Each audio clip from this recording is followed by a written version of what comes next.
Bonjour tout le monde, ici Simon Portelance pour Les Bandits Gentils. Et aujourd'hui, on reçoit un comédien qui a joué dans des classiques de la télévision québécoise tels que Symphorien, Cré-Basile et Poivre et Sel. On reçoit M. Gilles Latulippe, ça va bien? Ben oui, ça va, et vous, monsieur? Ben oui, numéro un. Merci de m'avoir invité, c'est gentil. Ça nous fait plaisir à nous aussi de vous rencontrer. M. Latulippe, qu'est-ce qui vous amène à Arvida aujourd'hui? C'est une tournée qu'on a commencé à faire au milieu de septembre, à peu près, qui nous a amenés en Abitibi, qui nous a amenés en Gaspésie, sur la Côte-Nord et ici, aujourd'hui. Demain, c'est Chibougamau. Ensuite, on retourne à Montréal et on s'en va près d'Ottawa, Gatineau. Ensuite, on s'en va à Saint-Hyacinthe et la tournée se prolonge comme ça. Et on pouvait quand même pas se promener partout au Québec sans venir faire un petit tour dans le lac Saint-Jean.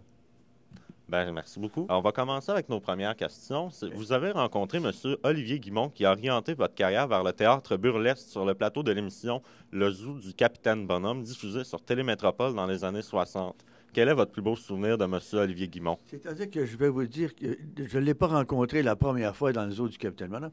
C'était dans Cré-Basile. Okay. Et après, c'est devenu dans le Capitaine Bonhomme.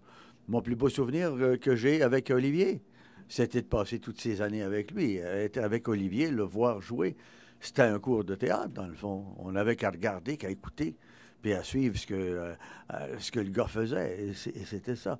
Et ces gens-là, de cette école-là, si on pense à Rose Ouellette, La Poudre, ou à Amanda Parent, ou à Denis Drouin, c'est mes professeurs, ça. Il n'y a jamais personne qui m'a vraiment enseigné comme ça, parce que eux autres, ils n'avaient pas l'impression qu'ils étaient assez bons pour enseigner, mais on n'avait qu'à jouer avec eux, à regarder, puis à faire attention à ce qui se passait, puis on apprenait quelque chose. Ensuite, de 1965 à 1970, vous avez participé à l'émission Cré-Basile, un des premiers sitcoms québécois, aux côtés de justement M. Olivier Guimont. Y a-t-il un moment qui vous a particulièrement marqué dans cette émission? C'est sûr, il y avait des textes dans Cré-Basile, il fallait suivre le texte. Mais Olivier Guimont, qui avait cette espèce d'habitude de l'ad-lib, souvent, il partait du texte qui était là, parce que ça se faisait en public. Et si le public était bon, qu'il y avait un rire là, il continuait hors du texte. Alors, c'était ces improvisations qui étaient fantastiques. Et à chaque fois, tout le monde, on regardait ça, on était ravis. Mais d'un autre côté, il y en a d'autres qui ne l'étaient pas parce que le minutage était plus bon. Au lieu de faire une émission d'une heure, d'une demi-heure, on aurait pu en faire une de 40 minutes. Alors, il fallait couper quelque part. Et c'était en direct aussi. Et c'était en direct et devant public. Alors, parfois, l'émission qui devait s'arrêter avec le punch final à E29, on ne se rendait pas jusque-là. Alors, cette semaine-là, il n'y avait pas de punch dans l'émission parce qu'on avait manqué de temps. Ensuite, durant ce temps, vous avez joué le rôle de Symphorien dans l'émission culte au même nom. À cette époque, pensez-vous que ce personnage allait autant marquer l'imaginaire collectif des Québécois?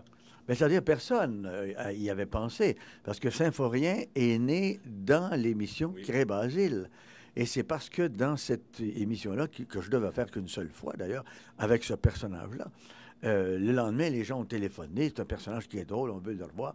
Alors, Marcel Gamache le ramenait souvent, tellement que quand Olivier Guimont est parti pour Radio-Canada, qui a laissé l'émission Cré-Basile, Marcel a récupéré le personnage de Symphorien et il lui a donné sa série. Avec quel comédien de Symphorien aviez-vous le plus de complicité? Bien, avec Juliette Huot et avec Janine Suto, les deux. Et plus tard est venu se rajouter à ça Jean-Louis Millette. Oui. Et là, avec lui aussi, j'ai eu vraiment beaucoup de complicité. Ouais. Alors, la question, Bandit, c'est la question un petit peu plus niaiseuse de l'entrevue. C'est ma spécialité. C'est votre spécialité, oui. On s'est dit que ça ne ferait pas trop changement. Vous avez joué le rôle de Théo Théoret dans Les Brillants. Après le succès de Symphorien, comment c'était de vous détacher de la légendaire moustache de votre ancien personnage? Ben, j'étais content de me débarrasser de la moustache parce que tout ce qui concerne le métier, j'aime ça, sauf me coller une moustache. Mais qu'est-ce que vous voulez? Le personnage voulait ça. Je le faisais. Et je me disais, quand je vais arrêter de jouer Symphorien, j'en collerai plus de moustache jamais.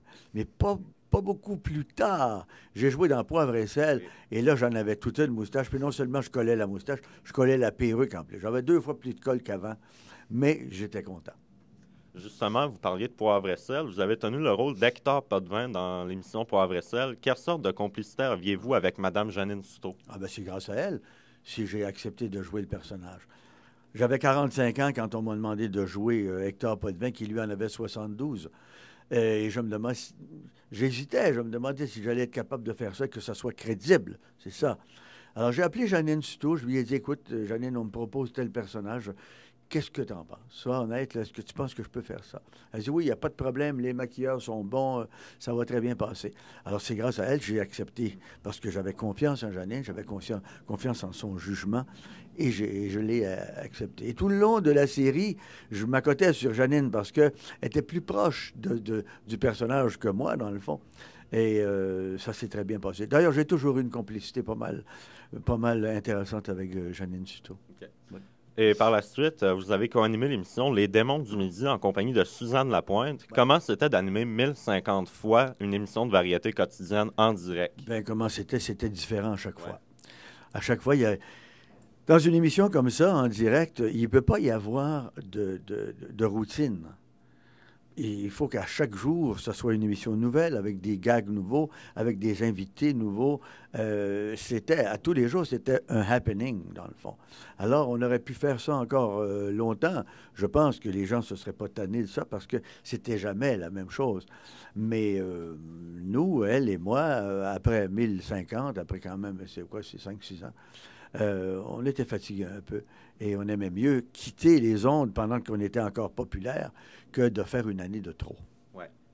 Et vous aviez été aussi propriétaire du Théâtre des Variétés durant 33 ans. Comment c'était? Est-ce que c'était difficile d'être le patron de vos amis? Comment étiez-vous capable de gérer ça? Non, j'ai jamais été le patron de personne, moi. J'ai toujours... j'engageais les gens, puis ça devenait mes amis, comme dans la tournée qu'on fait, là. C'est pas moi le patron. Là. Le patron, dans notre métier, c'est le public. C'est le public qui mène. Il est là, il faut lui plaire à lui, c'est tout.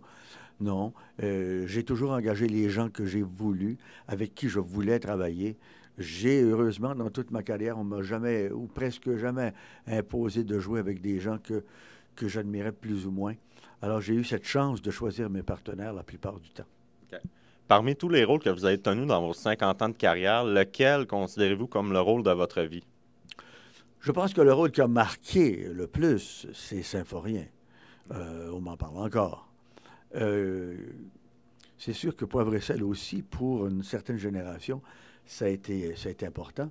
Mais pour les plus jeunes, je crois que Les Démons du Midi ont marqué quand même beaucoup.